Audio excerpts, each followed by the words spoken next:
Bonjour, bonjour. C'est Marwan avec vous. Je suis certifié Windows Server 2012 et SQL Server 2008. Alors, aujourd'hui, dans notre continuité sur l'architecture Windows Server 2012 et l'administration système en général, on va parler des stratégies de groupe ou ce qu'on appelle plus communément les GPO. Alors, donc les GPO ou les stratégies de groupe. Alors, les stratégies de groupe, moi je vais vous parler, ça c'est en fait donc une configuration très intéressante.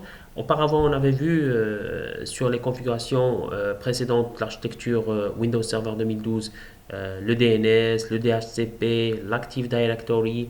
En fait, j'ai mis des vidéos sur la base, le cœur de l'architecture système du système. Tous ceux qui veulent devenir administrateur système, ils doivent donc passer par cette base-là qui est donc l'Active Directory, le DHCP, le DNS, la compréhension des sous-réseaux et des réseaux en général et la compréhension bien sûr de Windows Server 2012. Bien sûr, vous pouvez compléter par un petit peu Cisco, un petit peu de Linux, mais la base, mais vraiment la base, c'est ça en fait. Les vidéos précédentes, j'ai montré en fait le cœur du système pour tous ceux qui veulent évoluer dans le domaine IT et qui veulent devenir administrateur système. C'est très très important de comprendre l'architecture Windows Server 2012 et bien sûr notamment 2008. Maintenant, donc, on va parler des GPO. Les GPO, c'est-à-dire, c'est les stratégies de groupe, plus communément donc nommées GPO. Alors, voilà donc ce qui est noté. Un petit moment. Un petit moment.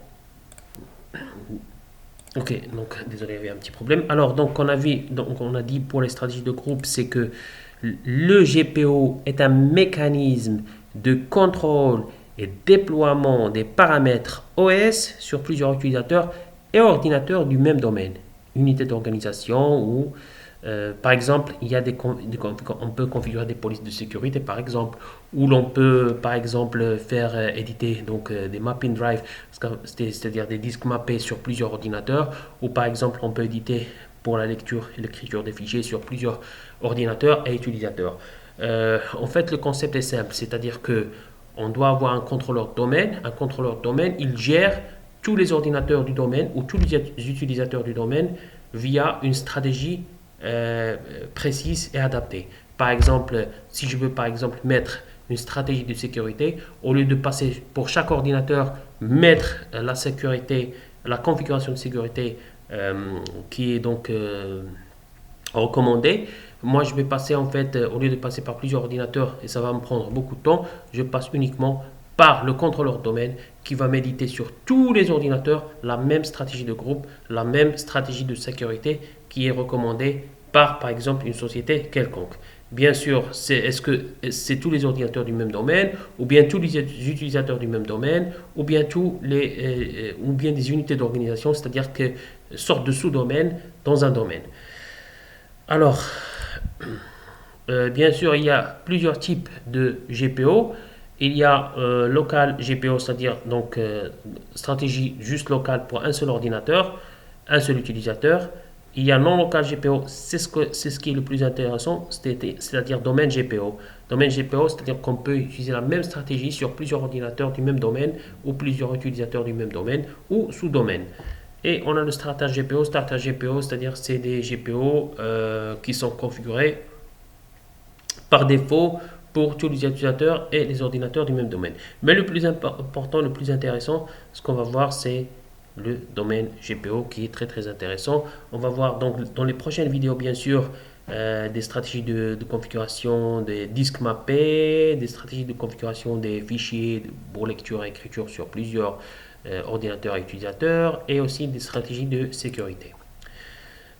Donc on va faire dans cette vidéo la création d'un domaine et après on va relier le domaine GPO à un site ou à un domaine.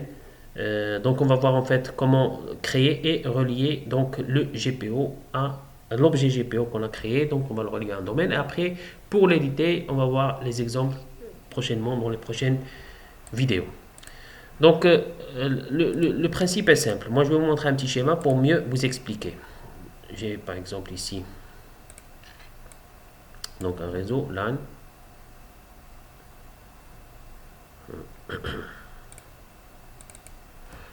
Donc un réseau LAN, ok. Par exemple, imaginez qu'on a plusieurs ordinateurs, donc clients, ça c'est des machines clients. Par exemple, on dirait, donc on a trois machines clients. Ça c'est des machines clients par exemple. Donc client 1, client 2 et client 3. Et ici, bien sûr, alors, donc ici, on va voir le serveur contrôleur de domaine. Donc, contrôleur de domaine.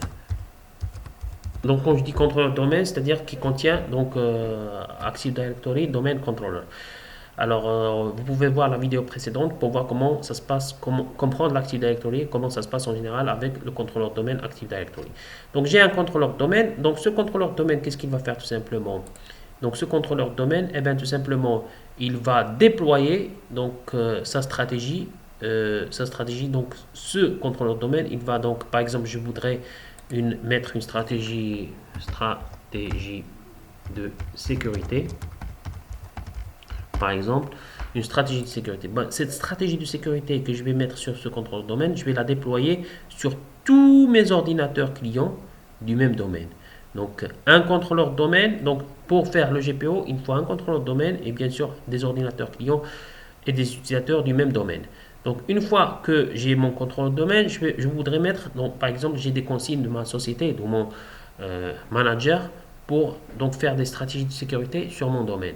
Eh bien, je passe par le contrôle de domaine, donc je mets mon GPO de stratégie de sécurité et je le déploie sur tous les ordinateurs du même domaine ou sur tous les utilisateurs du même domaine. Ça dépend de mon choix. Par exemple, comme j'ai dit, tous les utilisateurs, par exemple, j'ai utilisateur 1, utilisateur 2, utilisateur 3, utilisateur numéro 10 ou N utilisateurs. Si tous ces utilisateurs sont dans le même domaine, ils vont recevoir la même stratégie de sécurité. Si je veux par exemple juste ne pas l'appliquer sur les utilisateurs, mais l'appliquer juste sur les machines, par exemple client 1, les machines que j'ai nommées client 1, client 2, client 3, toutes les machines, ces machines-là vont subir la même stratégie de sécurité. Et il faut qu'une fois qu'on se log sur ces machines-là, elles vont déjà par défaut avoir la stratégie de sécurité qui est déployée par le contrôleur de domaine. Donc grosso modo, le principe de GPO, c'est ça en fait. Le GPO, il faut juste comprendre comme quoi, le GPO, on prend un contrôleur de domaine et on le déploie. On déploie notre stratégie, nos consignes sur les mêmes machines de mon domaine ou les mêmes utilisateurs de mon domaine. D'accord? Donc en fait, c'est ça. Il faut comprendre la stratégie de ma société. J'ai une société, par exemple, chez vous. Vous pouvez mettre, donc, chez vous, à l'école ou dans votre société. Donc si vous voulez, par exemple, avoir des consignes de stratégie, si vous avez plusieurs machines du même domaine, vous pouvez la déployer une fois sans passer par chaque machine à part. Donc une fois passer par le contrôle de domaine et déployer en une seule fois la même stratégie sur toutes les machines en un seul temps ou la même stratégie sur tous les utilisateurs en même temps. Donc c'est ça en fait le principe des GPO. Alors ce que je vais faire maintenant, on va créer un GPO et on va le lier au domaine. Après, dans la prochaine vidéo, je vais vous montrer comment appliquer cette stratégie aux machines. Et bien sûr, on va le faire avec des exemples concrets. Donc on commence par, donc j'ai ma machine que j'ai nommée VM1. VM1, c'est le contrôleur de domaine, d'accord? Donc je vais l'ouvrir. Donc souvenez-vous, donc le domaine qu'on avait appelé, c'était école pilote.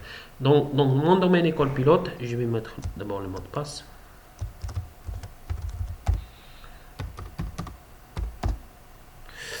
Ok, donc ma machine VM1, c'est mon contrôleur de domaine. Alors je vais l'agrandir. Mode plein écran. Donc ma machine VM1, c'est mon contrôleur de domaine. Ce contrôleur de domaine là, qui est bien sûr donc contrôleur de domaine Active Directory, ce contrôleur de domaine là, c'est un contrôleur de domaine de l'école pilote qu'on avait créé donc précédemment. Par exemple, imaginez que vous avez école pilote. Alors, je voudrais appliquer une stratégie de groupe. Pour le moment, je ne sais pas quelle est la stratégie de groupe qu'on voudrait appliquer.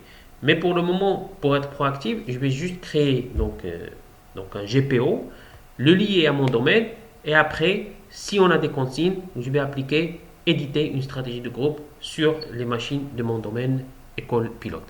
Alors, je passe par outils. Je passe vers gestion des stratégies de groupe, ou en anglais Group Policy Management. Donc gestion des stratégies de groupe, je clique dessus. Alors j'ai une fenêtre qui s'affiche. Donc la forêt c'est école pilote, le domaine c'est école pilote, d'accord. Et donc je passe vers objet de stratégie de groupe, je fais un clic droit, je fais nouveau.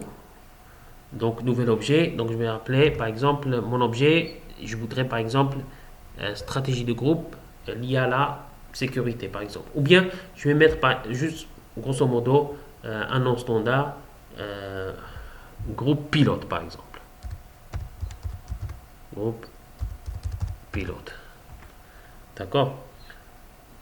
Donc je mets OK. Donc l'objet je l'ai créé. Donc si je clique dessus, donc j'ai groupe pilote qui est créé. D'accord, groupe pilote qui est créé. Donc une fois que je clique dessus, je pourrais donc l'adapter à, est-ce que je pourrais le mettre à tous les utilisateurs authentifiés ou bien à certains utilisateurs spécifiques. Mais de toute façon, ici groupe pilote, je fais un clic droit. Donc une fois qu'on a créé la police, il faut la lier à mon domaine parce que je ne l'ai pas encore lié à mon domaine école pilote. Alors pour la lier à mon domaine école pilote, je fais un clic droit et je vais faire donc lier, importer. Attends juste un petit moment. D'accord. Donc alors je passe vers école pilote et je mets lier un objet de stratégie de groupe existant. Donc je clique dessus et je vais mettre groupe pilote. D'accord, je répète. Donc je passe à mon domaine école pilote. Donc j'ai un seul domaine de toute façon. Mon domaine école pilote et je voudrais lier un GPO, un objet GPO pour déployer une stratégie plus tard. Donc pour lier mon objet GPO et déployer une stratégie plus tard, donc je clique dessus et je passe vers lier un objet de stratégie de groupe existant. J'ai déjà créé groupe pilote comme vous avez vu. Je clique dessus et je mets OK. Voilà. Donc école pilote, j'ai déjà maintenant groupe pilote qui est lié. Si vous remarquez, vous avez défaut domaine policy, donc il y a des polices qui sont mises par défaut, des stratégies qui sont mises par défaut à la création de Windows Server et de l'Active Directory. Mais sinon, si je veux mettre une nouvelle police, je crée d'abord la police dans objet de stratégie de groupe et après je passe vers le domaine que je veux et je lie mon domaine à cette nouvelle police.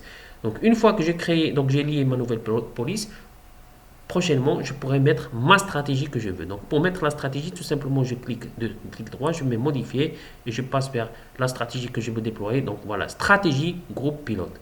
Qu'est-ce que je voudrais mettre comme stratégie? Est-ce que je vais mettre comme stratégie sur tous les ordinateurs du même domaine ou bien la stratégie sur les utilisateurs du même domaine? C'est ce qu'on va voir plus tard dans les prochaines vidéos. On va voir des exemples concrets, par exemple des stratégies sur des mapping drive, donc des disques mappés sur plusieurs ordinateurs ou bien des sécurités sur plusieurs ordinateurs, stratégie de fichiers lecture-écriture sur plusieurs ordinateurs.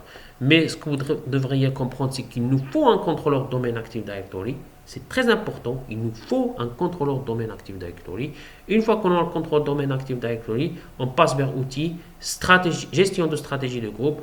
On a la fenêtre gestion de stratégie de groupe qui s'ouvre et on crée une police, donc un GPO, et on lie notre domaine à cette police qu'on veut. Et après, c'est après avoir lié qu'on peut créer une stratégie, la stratégie qu'on veut. Soit stratégie de sécurité ou n'importe quelle stratégie qui est consignée par notre société. Voilà. Donc je vous laisse là pour le moment. Donc vous avez bien compris les GPO. Prochaine fois, on va faire des vidéos sur des exemples vraiment concrets. Mais le plus important, c'est de savoir vraiment comment créer le GPO et comment le lier à mon domaine. Donc une fois qu'on a compris ça, on peut donc déployer notre stratégie sur notre département. Donc voilà, bien sûr, n'hésitez pas à vous abonner à ma chaîne YouTube Marwan Le Tech. Marwan le Tech. Bien sûr, il y a une autre chaîne Geek Marwan qui est dédiée à toutes les vidéos destinées aux geeks, toutes les nouveautés high-tech. Et après, vous pouvez bien sûr me suivre sur ma page Facebook Marwan le Geek. N'hésitez pas à aimer ma page Facebook Marwan le Geek. Très important. Donc il y aura toujours des nouveautés sur cette page-là. Voilà, donc si vous avez aimé des vidéos, vous pouvez liker. N'hésitez pas à vous abonner. Et merci. Et à la prochaine.